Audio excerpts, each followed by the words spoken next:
personajes de la historia argentina aparecen invisibilizados o invisibilizadas por la historia oficial. Bueno, hoy en el Día del Trabajador y de la Trabajadora vamos a traer y tratar de conocer un poco más sobre Virginia Volten, aquella mujer que fue anarquista, fue feminista y también sindicalista. Para conocer más y entrar en la historia de Virginia Volten, ya recibimos a Leila Aidar. ¿Cómo estás, Ley?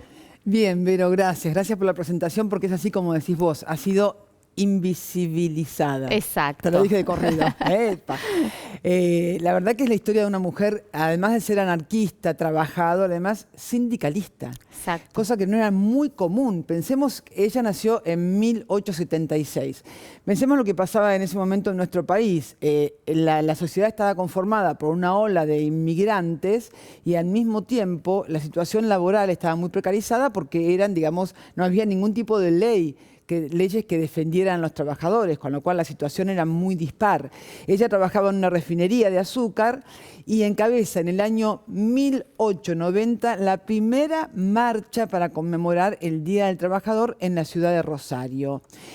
Algunas versiones dicen que ella fue oradora, otras dicen que no, porque por la edad que tenía no se le permitiría. Por la edad, 14 años tenía ella en ese momento. Bien podía trabajar y militar, digo. Por supuesto, porque además, digamos, las mujeres lo siguen haciendo. Hay que mirarlo con perspectiva histórica, ¿no? No, porque además vos fíjate que cuando hablamos de Belgrano, de San Martín, de Napoleón, todos fueron hombres que las cosas que lograron y por las cuales son trascendidos eran muy jóvenes. Sin embargo, nos parece que sería muy difícil que una mujer a los 14 años, más en ese momento que tenían más responsabilidad que ahora a los 14 años, ¿no? Porque ya las obligaban a ser madres casi. Sí. Entonces nos parece imposible que pudiera levantarse de esa manera y tener esa personalidad tan aguerrida y de posicionarse para defender los derechos de sus compañeras trabajadoras. Bueno, inmortalizó una frase que es muy fuerte también y que muchos repetimos sin saber que es de Virginia Volten. Exactamente, es ni Dios, ni patrón, ni marido. Ella saca un diario en el 1906, ya saca un diario junto a sus compañeras que se llamaba El Diario de la Mujer, o creo que es justamente ese término. La voz de la mujer. La voz de la mujer, ahí está. Y el lema era ni Dios, ni patrón, ni marido, porque ella decía, bueno, que estaban tan sometidas tanto por el patrón, por la iglesia, como por el marido en ese momento, ¿no? Porque acordémonos que la mujer en esos momentos no podía heredar, no tenía derechos, digamos, estaba bajo... Y las familias lo único que hacían era buscarle un marido. Un marido, y además la mujer no tenía derechos económicos sobre sus posesiones o lo que fuera. Se las manejaba el marido y si el marido se moría, después se tenía que manejar a alguien de la familia. O sea, nunca tenía derechos. Por eso digo, la sociedad en ese momento era muy difícil. Ella en ese momento se alza.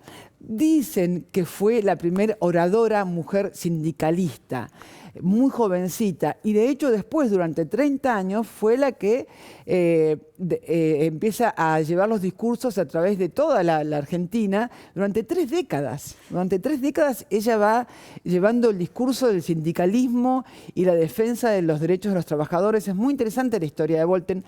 Hay una película con Laura Novoa que lleva el nombre justamente del lema de ella que se llama Ni Dios, ni patrón, ni marido, que es muy interesante para ver, porque también se ve ahí, parecería que está desvirtuada la historia, pero también se ve ahí la situación que vivían las mujeres obreras en las fábricas, sí, claro, donde el patrón no solamente las sometía en lo laboral, sino que muchas veces, para darle un par de horas más de trabajo para dejarlas salir, les pedía favores sexuales, a las cuales muchas de ellas tenían que acceder porque tenían que mantener a su familia.